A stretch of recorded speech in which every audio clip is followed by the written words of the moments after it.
कृष्ण। रोज की तरह आज भी समय से ही हम आपके सामने आ गए और कल हमने 62 सूक्तियों तक का अध्ययन कर लिया था। जैसा आपका पता है कि हम ऋग्वेद का अध्ययन कर रहे हैं और इस ऋग्वेद के अध्ययन में हमने अब तक 62 सूक्तियों का अध्ययन कर लिया है और ये 62 सूक्तियाँ जहाँ तक मुझे याद आता है ये कुछ 10 या 15 दिन में खत्म हो गई। यानी 62 सूक्ति का जो पहला श्लोक है वो ऋग्वेद का 722वां श्लोक है। इतने अल्प समय में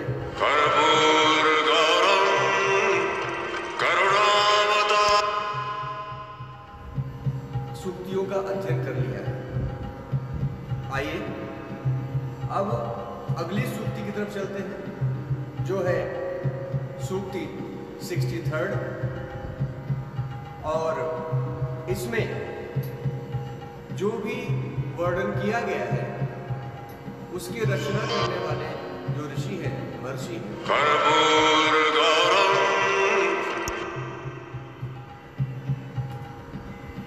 तो आगे पहले श्लोक में ये कहा गया है कि इंद्रदेव आप महान हैं, आपके उत्पन्न होते ही इस जावा पृथ्वी को अपने बल से आपने धारण किया। आपके भय से सुदृढ़ पर्वतों के समूह भी किरणों के सदृश कांपते हैं। दूसरे श्लोक में आगे कहा गया है, मित्रों कल हमने कहा था कि हम आपको आज अर्जुन की मृत्यु अल्प आयु में क्यों हुई थी या भगवान श्री कृष्ण ने अर्जुन को क्यों नहीं बचाया था, अभिमन्यु को क्यों नहीं बचाया था, उसका वर्णन आज हम करेंगे कि अभिमन्यु चक्रव्यूह से बाहर क्यों नहीं निकल पाया था। आइए दूसरे श्लोक की तरफ चलते हैं जिसमें कहा गया है, निष्काम भाव से श्रेष्ठ कर्म करने वाले तथा बहुतों के द्वारा स्तुत्य है इंद्रदेव, आप जब अपने रथ पर विविध कर्म वाले अश्वों द्वारा आते हैं तब समस्त देखने वाले आपके हाथों में वज्र को स्थापित देख करके आपको प्रणाम करते हैं। आप उसी वज्र से शत्रुओं के असंख्य नगरों को ध्वस्त करते हैं। हे सत्यवान इंद्रदेव, अपने कुत्स की सहायता कर प्रसिद्ध विजयी रूपी धन आपने प्राप्त किया। जल पोषण करने वाले शत्रु विनाशक वज्रधारी हे इंद्रदेव, आपने संग्राम में जब कुत्स के विरोधी वृत्त तथा अन्य शत्रुओं को मार भगाया था तब कुत्स को भी संपूर्ण यश प्राप्त हुआ था। आगे चौथे श्लोक में जो था आपने सुना, पांचवें श्लोक की तरफ आगे बढ़ते हैं। हे वज्रधारी इंद्रदेव, मनुष्यों पर क्रोध करने वाले सुदृढ़ शत्रु भी आग पर प्रहार नहीं कर पाते हैं। हे इंद्रदेव, जैसे हथौड़े से लोहे को पीटते हैं वैसे ही आप हमारे शत्रुओं पर आघात करके उनका विनाश करें। हमारे अश्वों के मार्ग में हमारी सफलता के मार्ग को हमेशा मुक्त करें, अर्थात हमारी प्रगति की मार्ग की समस्त बाधाओं को आप खत्म करें। छठे श्लोक में कहा गया है, हे इंद्रदेव, धन प्राप्ति और सुख प्राप्ति के निमित्त किए जाने वाले युद्ध में मनुष्य अपनी सहायता के लिए आह्वान करते हैं। हे बलों के धारक इंद्रदेव, संग्राम में योद्धाओं को आपकी सामर्थ्य प्राप्त होती है। हे वज्रधारी इंद्रदेव, आपने पुरकुत्स के लिए युद्ध करते हुए शत्रु के 7 नगरों को तोड़ा और सुदामा के लिए शत्रुओं को उसके समान अनायास ही काट करके रख दिया। आपने ही गुरु के लिए धन प्रदान किया था। हे महान बलशाली इंद्रदेव, जल को बढ़ाने में सदृश जिस तरह आप जल में वृद्धि करते हैं, उसी तरह हमारी भूमि में चारों ओर आप अन्न की भी वृद्धि करें, ऐसी आपसे प्रार्थना है। जलों को सर्वत्र बहाने के समान हमें अन्नों को प्रदान करें। हमारे घर में कभी भी ऐसी कोई भी स्थिति ना आए जिससे कि हम या हमारे द्वार पे आने वाला कोई भी अतिथि भूखा जाए। हे इंद्रदेव, गौतम वंशजों ने अश्व के संपन्न आपके निमित्त स्तुति मंत्रों की रचना की। इन श्रेष्ठ स्तोत्रों को गाकर हम आपका सत्कार करते हैं। हे इंद्रदेव, हमें श्रेष्ठ बल दें, हम धन को प्राप्त करें और हमारी बुद्धि सुरक्षित रहे। आप प्रातः यज्ञ के समय में अवश्य करें। आगे 64वां श्लोक है, इसकी भी स्टडी करेंगे। मित्रों, मुझसे पूछा गया था कि क्यों, जबकि अगर भगवान श्री कृष्ण चाहते तो वो अभिमन्यु को ये शिक्षा दे सकते थे कि उसे चक्रव्यूह कैसे तोड़ना है, फिर उन्होंने उसे ये शिक्षा क्यों नहीं दी कि उसे चक्रव्यूह से बाहर कैसे आए। असल में जो अभिमन्यु थे वो चंद्रमा के पुत्र के अवतार थे। चंद्रमा का पुत्र जिनका नाम अर्चा था, उस वर्चा के अवतार में अभिमन्यु ने इस धरती पर जन्म लिया था। जैसा हम जानते हैं कि जब भी भगवान श्री नारायण इस धरती पर अवतार लेते हैं, हर देवता को, चाहे वो चंद्रदेव हो, चाहे वो सूर्यदेव हो, चाहे वो यहाँ तक कि शंकर भगवान को, उनकी सहायता के लिए हमेशा आना ही पड़ता है और उन लोग आते हैं। जब भगवान का कृष्ण अवतार हुआ, तब युद्ध के लिए चंद्रमा से कहा गया कि वो अवतार ले, लेकिन उन्होंने मना कर दिया। फिर उनसे कहा गया ठीक है, आपके पुत्र धरती पर अवतार लेंगे, जो कि चंद्रमा को कतई मंजूर नहीं था। लेकिन फिर भी उनके आगे कोई दूसरा रास्ता नहीं था। पर चंद्रमा ने एक शर्त रखी थी कि अगर मेरा पुत्र धरती पर जाएगा तो वो मात्र 15 वर्षों में ही वापस आ जाएगा। और इस शर्त के साथ अभिमन्यु के रूप में राजकुमार अर्चा ने इस धरती पर जन्म लिया और चक्रव्यूह में फंस करके वीर गति को प्राप्त हुए और इस धरती से मुक्त होकर के वापस अपने पिता के पास चले गए। जहां तक चंद्रमा की बात आती है, चंद्रमा की कुल 27 पत्नियां थी, जो राजा दक्ष की पुत्रियां थी, जो कि बात आई है थोड़ा सा।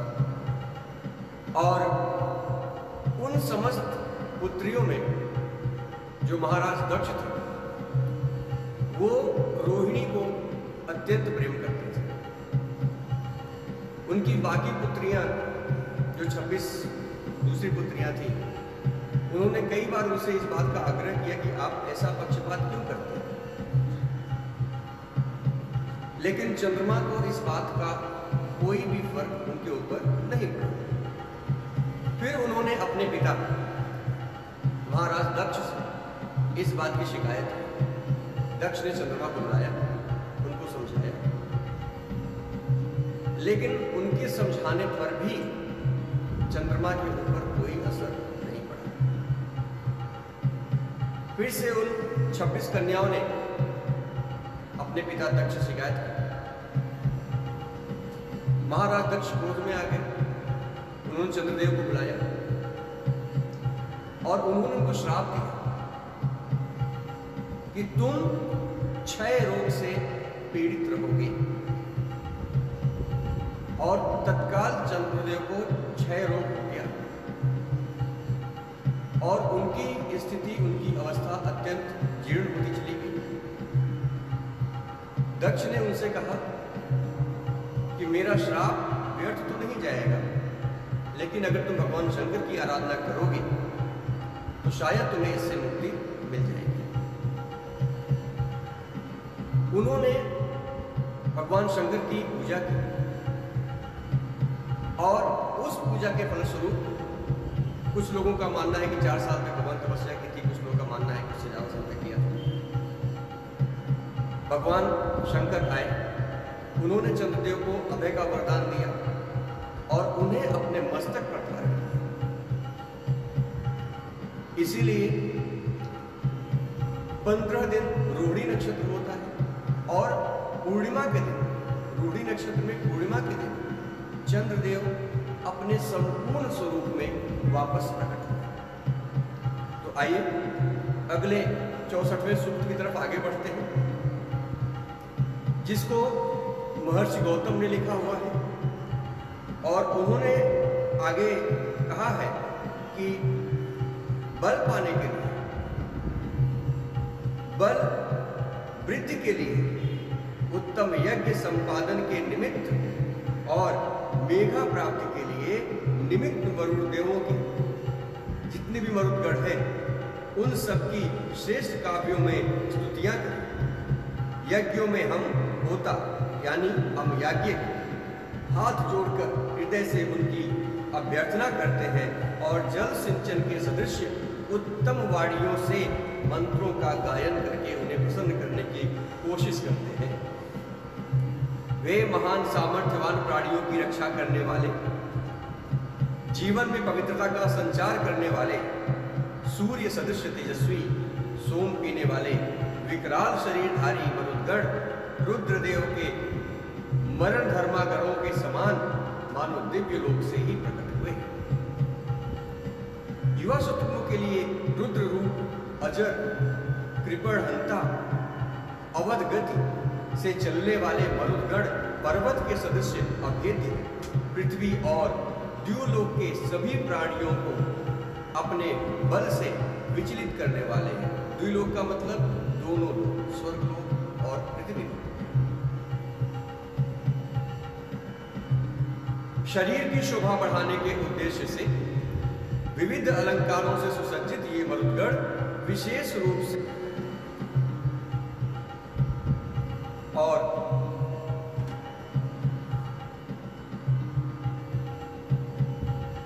ये वीर पुरुष आकाश में अपने स्वयं के बल से उत्पन्न होते हैं। ऐश्वर्य देने वाले, ऐश्वर्य के समस्त ऐश्वर्य के स्वामी, शत्रु को कंपित करने वाले, हिंसकों का नाश करने वाले ये मरुदगढ़ अपने सामर्थ्य द्वारा वायु और विद्युत को उत्पन्न करते हैं। सर्वत्र गमन कर शत्रुओं पर आघात करने वाले ये वीर आकाशीय मेघों को दुहर कर भूमि को, उनको निचोड़ करके भूमि को जल से तृप्त करते हैं। मरुदगढ़ ये वायु और विद्युत को उत्पन्न करते हैं। इससे स्पष्ट होता है कि मरुद एक संकल्प युक्त सूक्ष्म प्रवाह है। विज्ञान के सूक्ष्म कणों के प्रवाह की अवधारणा वेद की इस उक्ति को पुष्ट करती है। हमारे जो वेदों में रचना की गई है वो बहुत कुछ साइंस पर बेस्ड है, ये निरर्थक नहीं कहा गया। उत्तम दानी सामर्थ्यवान मरुदगणों यज्ञ में घृत, दुग्ध आदि रसों और जलों का सिंचन करते हैं। अश्वों को घुमाने के समान वे बलशाली मेघों का सम्यक रूप का दोहन करते हैं। मरुदगण आप महिमावान, विभिन्न दीप्तियां छोड़ने वाले प्रपंची पर्वतों के समान अभेद्य बल से वेग पूर्वक गमन करने वाले हैं।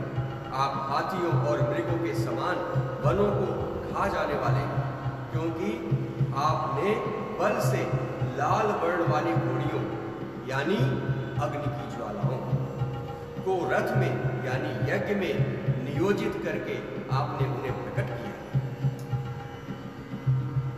8वें श्लोक में आगे कहा गया है,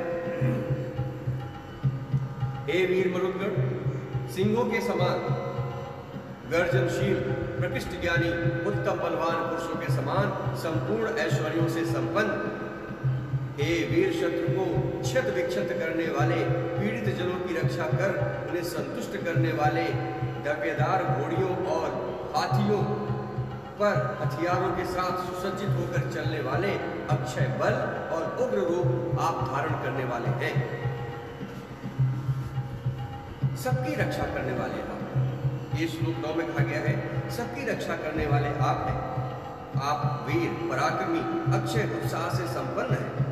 शोभायमान मरुदगणों, आप आकाश और पृथ्वी को अपनी गर्जना से, गूंज से भर देने वाले हैं। रथ में विराजित होने से आपका तेजस्वी प्रकाश विद्युतवत सर्वत्र फैलता रहता है।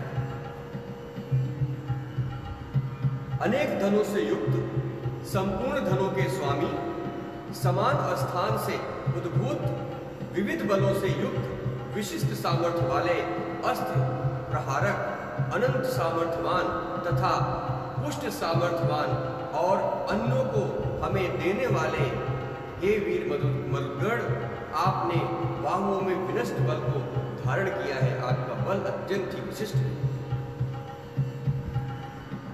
जलों को बढ़ाने वाले, पूजनीय द्रुति गति वाले, स्पंदन युक्त अडिग पदार्थों को हिलाने वाले, अबाध गति वाले, तीक्ष्ण अश्रुधारक वीर मरुदगण, स्वर्णिम रथ के चक्रों से मार्ग में आए हुए मेघों को उड़ा देने वाले। 12वें श्लोक में कहा गया है, हे मरुदगण, संघर्ष शक्ति वाले, पवित्र कर्ता, वनों में संचालित और संचरित होने वाले, विशेष चक्षु वाले, रुद्र के पुत्र रूप मरुदगणों की हम स्तुति करते हैं। हम सब अति वेगवान धूल उड़ाने वाले, बलवान, वीरवान तथा तीक्ष्ण बुद्धि वालों मरुदगण के आश्रय को प्राप्त करें, ऐसी हमारी उनसे प्रार्थना है। हे मरुदगणों, आपकी रक्षण सामर्थ्य द्वारा रक्षित मनुष्य सब लोगों से अधिक बल पाकर के स्थिर होता है। वह अश्व द्वारा, अन्न और मनुष्यों द्वारा धन को प्राप्त करके उत्तम यज्ञ से प्रकाशित होता है। हे मरुदगणों, ये 14वां श्लोक है।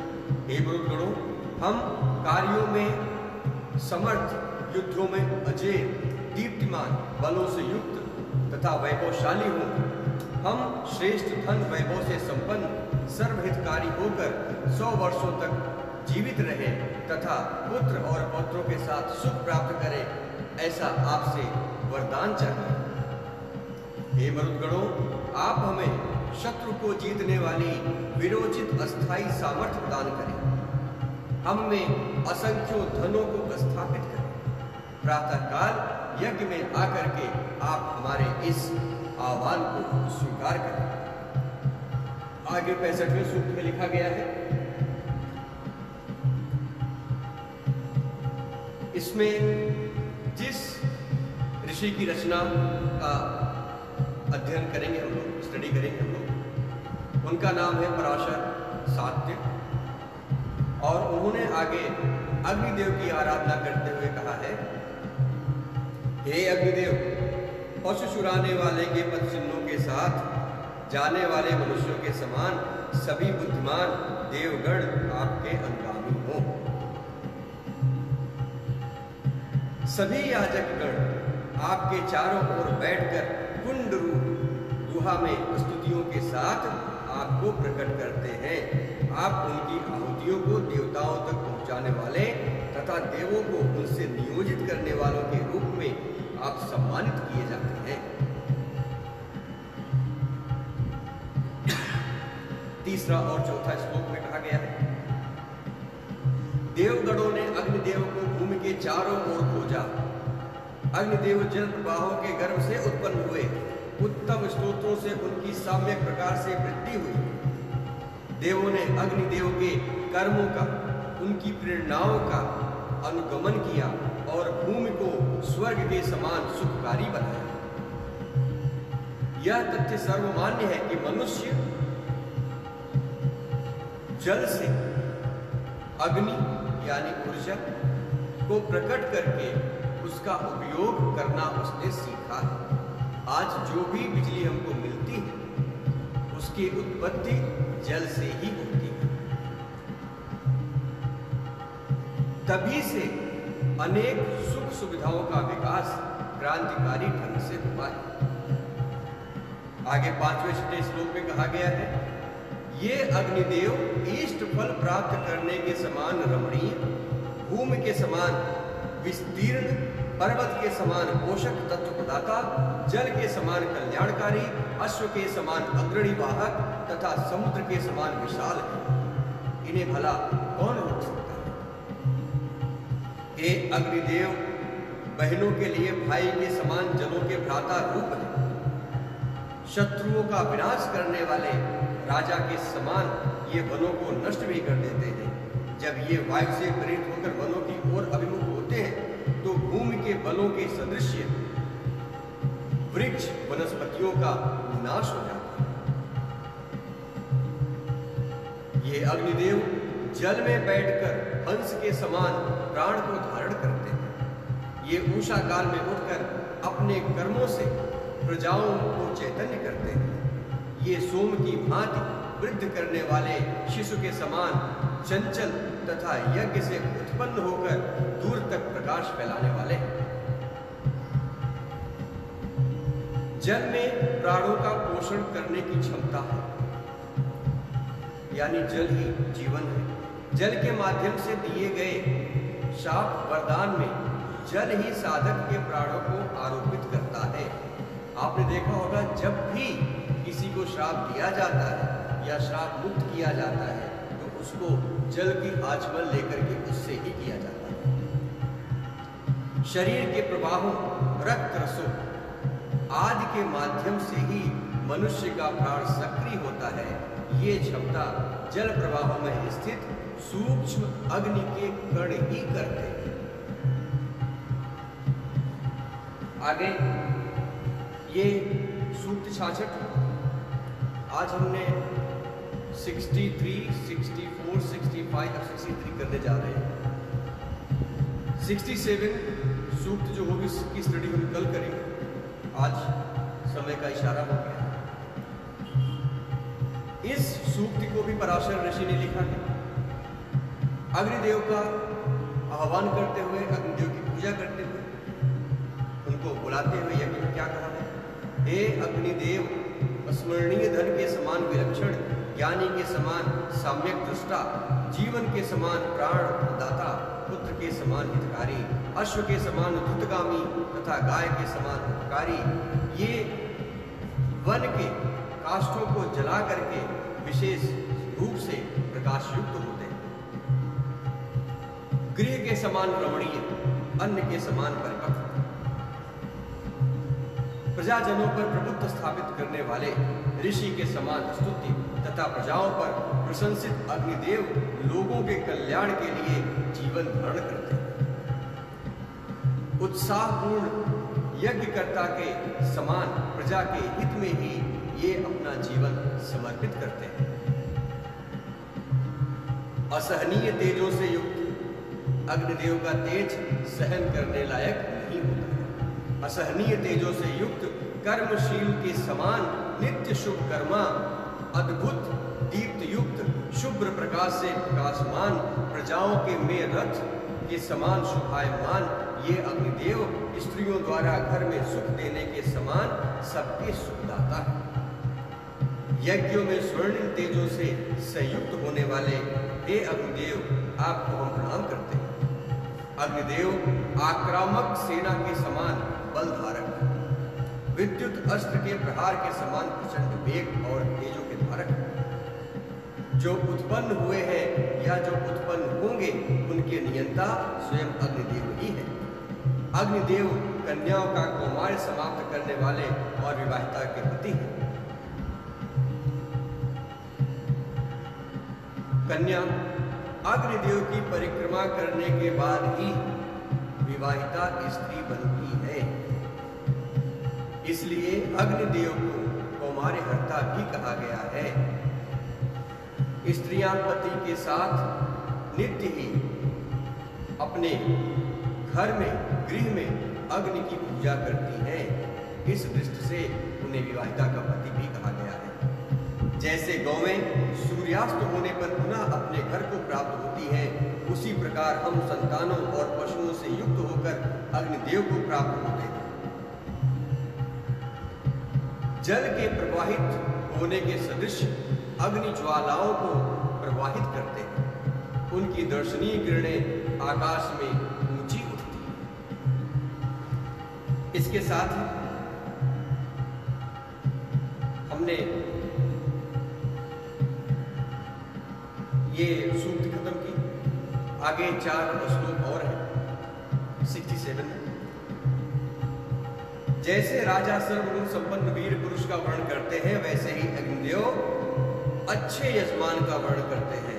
जंगल में उत्पन्न मनुष्यों के मित्र रूप, रक्षक, सदस्य, कल्याण रूप होता और अभिवाहक ये अग्निदेव सम्यक रूप से कल्याण प्रदान करने वाले हैं। ये अग्निदेव समस्त धनों को हाथ में धारण करते हैं। यज्ञ कुंड में स्थित हुए बिना देवों की शक्ति को इन्होंने संपन्न बनाया है। यज्ञ कुंड से हम जो भी आहुति करते हैं वो देवों तक पहुंचाने वाले स्वयं अग्निदेव ही। मेघावी पुरुष हृदय से उत्पन्न मंत्र स्तुतियों द्वारा इन अग्निदेव को प्रकट करते हैं। मंत्रों को प्रभावशाली बनाने के लिए केवल वाणी ही पर्याप्त नहीं होती है, ऐसा शास्त्रों में कहा गया है। उसके साथ हृदय अंतःकरण की शक्ति जुड़नी चाहिए, तो तप और साधना द्वारा भगवान को जागृत करने में पूर्ण सफलता प्राप्त की जा सकती है। सिर्फ आपने मुंह से भोजन कर लिया, उसमें कोई भी फायदा नहीं है जब तक आपका मन उस काम में समर्पित हो। ये मैं नहीं कह रहा हूँ, साक्षात ऋग्वेद में लिखा गया है, जो कि 4 और 5वां श्लोक है। हे अजन्मा अग्निदेव, सूर्य रूप में पृथ्वी को धारण करते हैं आप। उन्होंने अंतरिक्ष को धारण किया है। आपने सत संकल्पों से द्युलोक को भी स्तंभ सदृश कर दिया है। हे अग्निदेव, आप पशुओं के प्रिय स्थानों को संरक्षित करें। आप संपूर्ण प्राणियों के जीवन आधार होकर अव्यक्त प्रदेश में सुशोभित हैं। जो यज्ञकर्ता अग्निदेव को जानते हैं, जो यज्ञ में अग्निदेव को प्रज्वलित कर धारण करते हैं और स्तुति करते हैं, उन यज्ञकर्ताओं को अग्निदेव धन प्राप्त करने की प्रेरणा प्रदान करते हैं। जो अग्निदेव औषधियों में अपनी महत्ता स्थापित करते हैं और लताओं में पुष्प फलादि को प्रकट करते हैं, ज्ञानी पुरुष जलों में अंतः उपस्थित उन अग्निदेव की पूजा कर घर में आश्रय लेने की तरह उनका आश्रय प्राप्त करते हैं। ये विज्ञान सम्मत है कि वनस्पतियां, साइंस भी ये कहता है कि जो वनस्पतियां हैं वो वृक्षों में सूर्य की ऊर्जा के प्रभाव से ही उनमें रस परिपक्व होता है, उनमें रस की अवधारणा प्रकट होती है। तभी उनके गुण यानी उनके फूल, फल आदि उन पर प्रकट होते हैं। अगर जल के साथ उनको अग्नि की गर्मी या सूर्य की ऊर्जा ना मिले, जो कि सूर्य स्वयं अग्नि रूप है, तो कोई भी वनस्पति यहाँ पर न तो फूल दे सकती और न फल दे सकती है। आप भी इन वनस्पतियों की तरह इसी तरह फलते फूलते रहें।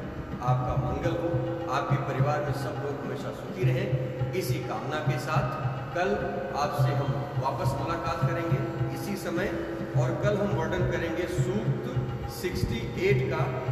मैं आपको वापस एक बात कहना चाहूँगा कि मैं उपदेश नहीं दे रहा, मैं कोई कर्मकांडी पंडित नहीं हूँ। मैं भी आपकी तरह ही एक इंसान हूँ। मुझे ऋग्वेद या अपने समस्त शास्त्रों को पढ़ने का मेरा मन करता है, और मैं चाहता हूँ कि वो शास्त्र इस तरह पढ़ा जाए कि मेरे साथ साथ 2-4 और लोग उसकी स्टडी कर सकें। इसी भावना के साथ आपसे कल फिर मुलाकात होगी। तब तक के लिए जय राम जी।